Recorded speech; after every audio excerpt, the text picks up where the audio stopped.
Hey, this is my first YouTube video doing Clash Royale. I figured I would just show some replays and yap about the game because I think about this game a lot. I have no idea how good this video quality or anything is going to be. I've never really touched editing software before, but I'm hoping that it's all right. I couldn't get sound. I couldn't get sound for the games because the PC version of Clash Royale just has its sound cut out randomly. So that's great.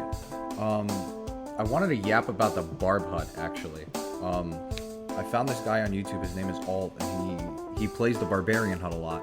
And I thought that was pretty gimmicky and funny, because, you know, it's the Barbarian Hut. Nobody uses that fucking thing. But I noticed some pretty good counterplay that he had with it, and I decided to give it a shot. And honestly, I've been having a lot of fun with it. I've been running it with Evo Bomber and Firecracker and Lumberjack and Goblin Drill, and it's been a really good deck so far. I've been experimenting with some other ones, a couple heavier ones. I have a cycle variant too, but those are still like in the works. I really like this game. I like to experiment with different decks. More often than not, when I go into a game, I'm experimenting with some new crafty strategy. My win rate is probably horrible because of how much I swap to a completely new deck that hasn't been tested before. But that's alright, I still have fun.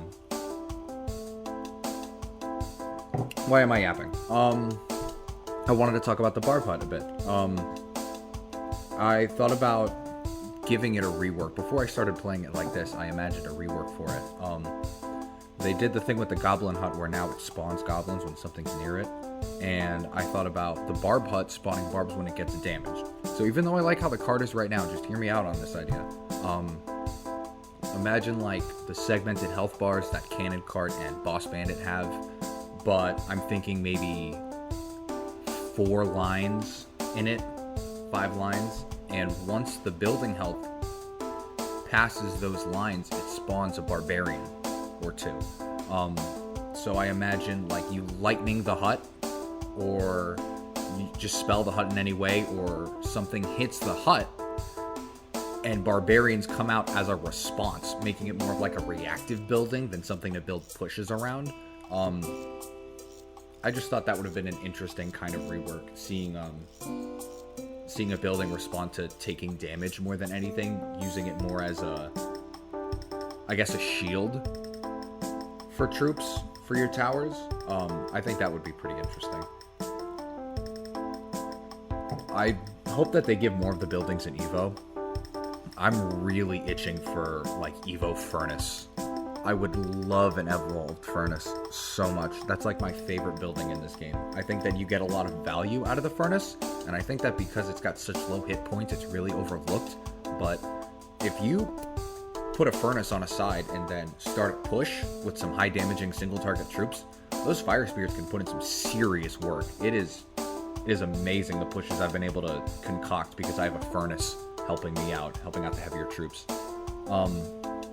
I'd love to see an Evo Furnace. I don't know what they would do for it. God, I'm hoping more hit points, at least, so that I can start to use it as more of a defensive building than an offensive building. It's fine on the offense, but, you know, if I have a Hog Rider coming and all I got's a Furnace, I don't really feel that safe. It's still a good card, though. I love the Furnace. Some of my favorite decks in this game have included it. I think that the Fire Spirit's a great 1 elixir card. Fantastic chip. I'm pretty sure it does more damage to a tower than a Fireball. So, you know, there's that. As you could probably guess by the channel name, I don't play super competitively. I know my way around the cards, but I'm still very mid-ladder. I think I'm in the 7k range at time of recording this. I'm at Dragon Spa. And I mean, it's fine. You know, there's a million Mega Knights, but it's whatever. I should probably be giving commentary on the replays too. This guy was just a peculiar fella to face. He kept doing Rune Giants, and you see the cards up top. You see the E-Golem. You know what's about to happen. You see the mirror. I do agree with the general consensus that the E-Golem is like the actual least skill card. I don't think that it gives you enough for the trade-off, honestly. Like, I understand the whole point. It's like, oh, it's like playing a 7 elixir card, but instead of you paying 7, the opponent gets, like, the remaining chunk of the cost. Like, I get that. But, jeez. If it costed 4... If it costed 4 and gave you 4, I think that would be pretty good. I think that it's too easy to spam right now. I genuinely think it's too cheap. They either need to raise the cost or lower the hit points. I think the DPS on it is fine. But I think the E-Golem should be like one of those things where you play it, it's alright to stop. Like, it's like a, I'll say like giant levels of difficulty to stop, I think it should be. But once it reaches the tower, it could, you know, really hammer in some DPS. Haha, I beat the E-Golem player. I don't really know where else I was going to take this video. I kind of just sat down and turned on the mic. Let me give a play-by-play of this next battle. I'm still figuring out how to work around countering deck archetypes, like, you know, P.E.K.K.A. Bridge Spam, Log Bait, stuff like that. Now that I'm in a higher trophy range, I'm starting to see those decks a lot more. People really honing in on, like, 2.6 Log Bait. There's so much Log Bait. Oh my god. Bridge Spam, Boss Bandit, Pay to Win Cycle. I'm seeing it all now at this point. And a lot of Mega Knight Firecracker. A lot of Hog Firecracker, too. I'm really tired of seeing Firecracker. I'm going to be honest. It's not even that it's OP. It is. But it's the fact that it's just everywhere. I play this game because I really like to make different decks and experiment with my strategies. I like not knowing all the ins and outs of this game because it means that there's still, like, some potential for me to explore. But when everybody's running, like, Firecracker, it's just not that fun. I had never encountered a P.E.K.K.A.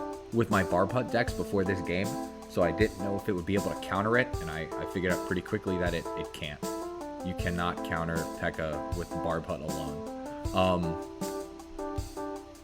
I think Drill's a really good pairing with Barb Hut, with how defensive it is. Being able to just send in the Drill and keep like a small spell or something on hand for helping it get some damage in is a really good strategy that's helped me out a lot. Funny enough, I know I have the Lumberjack in this, but the Lumberjack's Rage has honestly barely helped me in this deck. I use him more to just bridge spam and pressure, and if something drags him away, that Rage can usually help push the chances of me getting that little bit of chip damage when the spell drops, which I'm sure has helped win me a game or two. I'm not at the point now where I'm counting elixir and keeping track of how much is doing what damage, or what's doing how much damage. I am getting better at keeping track of people's cycles, though, knowing what cards they have in hand at this point. And that's definitely helped me out in games. If you haven't done that, if you're like a mid-ladder player and you haven't really thought about keeping track of what cards your opponent probably has, or if they're saving their card for something, that's massively helpful. I cannot stress enough how good that's been for me. Being able to deal with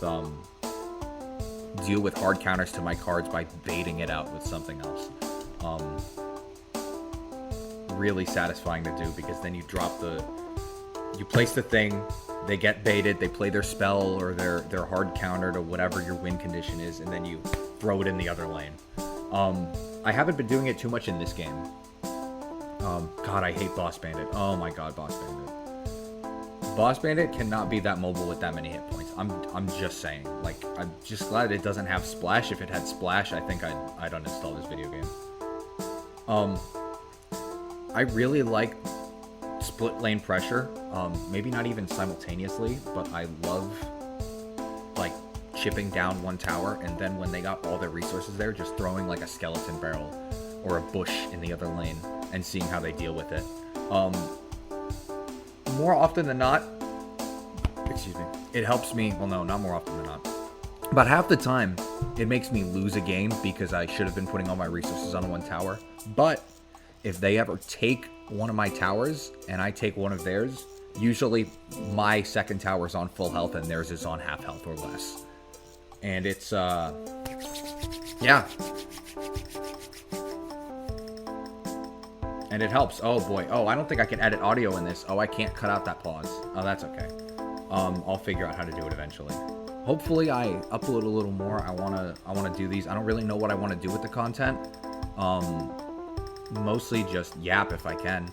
Just talk about this game, talk about my ideas for it, how I think some cards would work, maybe ways that I'd like to see cards reworked, or features I'd like to see in the game. Maybe I'll just give commentary on my thoughts as I play, even though I don't think anybody really wants to hear how a mid-ladder player plays their games, but that's alright. I'm gonna let this next replay play out, and then I'll probably end the video. This is probably gonna get, I don't care if this gets 0 views. I don't care. I'm just yapping. I'm having fun. Love how that bomber stopped that witch from getting any damage. I'd like to think that I'm alright defensively with my strategies. I always try to make sure I have, you know, cheap swarm for something like a P.E.K.K.A. or mini P.E.K.K.A. Something to kite, like skeletons or an ice golem or something. I try to make sure I do have answers to things. But sometimes, man, I'll make a deck and I'll get hard countered by something, and I just come out of the game like, how did I not think about that? Evolved Bomber absolutely putting in work. I think I need to get better at lining him up with things. I should have definitely moved him a little to the left so that he could have hit the witch too. But, you know, learning experience. I don't really use my Evos too much because normally the decks that I make at this point don't really use those evolutions anymore. Like Bomber. Bomber was the first evolution I got because that was my favorite card when I first started playing. And it's really good. But I started playing after he was super broken.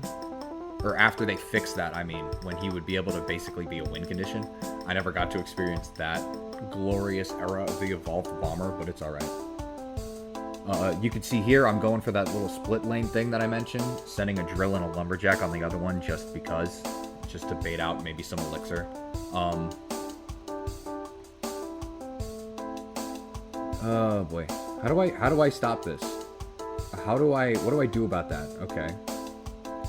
I forget I don't have Log in this deck. The only spell that I have in this deck is Arrows. And that bites me in the ass less than I thought it would. Genuinely. I don't know why I Arrows that. I don't know what I was shooting at, genuinely. I got his left tower on less health, but I'm still gonna pressure the right one just because I have to defend. I'm pretty sure I lose this game.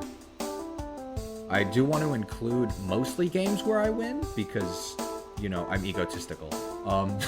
But I do want to include a couple losses in here just for the sake of, yeah. I'm not perfect. I'm not trying to be some great pro player. I'm going to save whatever replay this is for when I upload a second video, so bye-bye.